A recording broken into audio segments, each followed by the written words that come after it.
All right, let's jump right in. Today, we're talking about a wonderfully simple recipe that offers something I think we could all use a little more of, and that's a warm, revitalizing boost.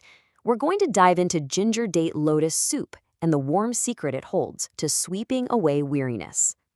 The original source uses these two phrases that they perfectly captured the whole point of this soup: sweeps away weariness and warm and cozy.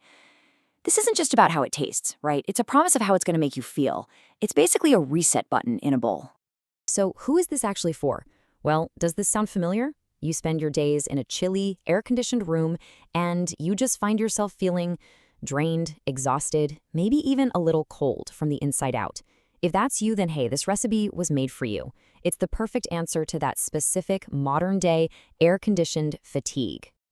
So how does it work its magic? Well, it's all about the synergy between just 5 core ingredients. Seriously, that's it. There's nothing complicated, nothing hard to find. It's just simple, powerful ingredients doing their thing together. Okay, here's your shopping list. You need 10 grams of lotus seeds, 3 slices of ginger, 6 red dates, 3 grams of goji berries, and 1 spoonful of brown sugar. See? It's so accessible, but it packs such a wellness punch. And I know what you might be thinking. This is going to take all day. Not at all. The whole thing is just 3 super straightforward steps. And from the minute you start chopping to the moment you pour it into a cup, we're talking a little over 20 minutes. It's so fast. Let's break it down. First, the prep. You're going to soak your lotus seeds for about 15 minutes. Just make sure they're dehearted, meaning that little bitter green sprout in the middle is gone. While they soak, go ahead and slice your ginger super thin and chop up your red dates. Next, the cooking part. Toss the lotus seeds and dates into some water, bring it to a boil, and then turn it way down to a low simmer for 20 minutes. And for the grand finale, just add the goji berries and brown sugar, give it a stir for about 2 more minutes until that sugar dissolves, and you're done. It's honestly that simple. Okay, now this is where it gets really interesting. This is more than just a recipe. It's like a little piece of wellness wisdom. The instructions are super specific for a reason. They're the key to unlocking the full power of these ingredients. So let's get into why these little details matter so much. First up, a question I'm sure you're asking. The recipe says slice the ginger thinly. Does it really make a difference? I mean, can't you just toss in a chunk? The answer is absolutely yes. It makes a huge difference. It all comes down to surface area. By slicing it thin, you're exposing way more of the ginger to the hot water. And that means in that short 20-minute simmer, you get all of its flavor, all of its warming essence infused right into the soup. A big, thick piece just wouldn't have enough time. This little detail is what creates that perfect, balanced spice that isn't too overpowering. Okay, next up, texture. Nobody wants hard, chewy lotus seeds. The goal here is that soft, almost waxy, milked-in-your-mouth feeling. So how do you make sure you get that perfect texture every single time? Well, there's a 2-part secret, and you can't skip either part. First, you absolutely have to pre-soak those seeds for 15 minutes. That sets the stage. Second, that 20-minute simmer on low heat, that is the magic number. It's that gentle cooking that turns them into that perfect, soft texture we're looking for. All right, one last critical detail. The recipe is very clear.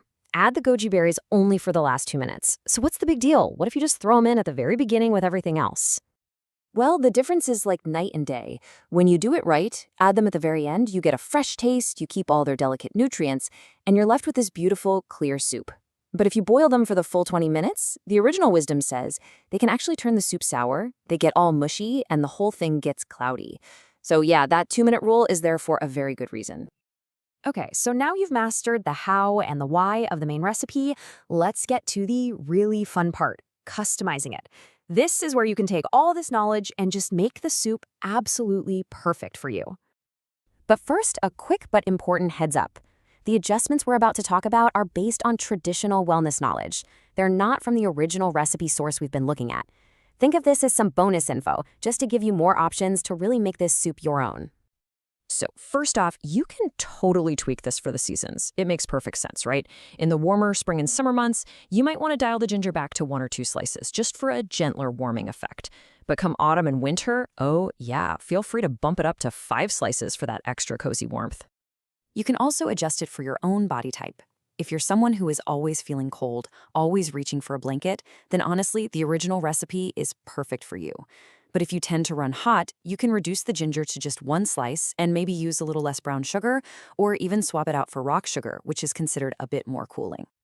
And hey, if you want to get even more creative, especially during the summer, here are a couple of optional add-ins. You could try some lily bulb, which is traditionally used to help calm the mind, or maybe some white fungus, which is thought to be super hydrating. Again, totally optional, just some fun ways to play around with it. So there you have it. We started with that feeling of modern weariness, found a simple and powerful solution. We've unpacked all the little secrets behind why it works, and now you even know how to tailor it perfectly. So the only question left is, what kind of warming, revitalizing soup will you make for yourself today?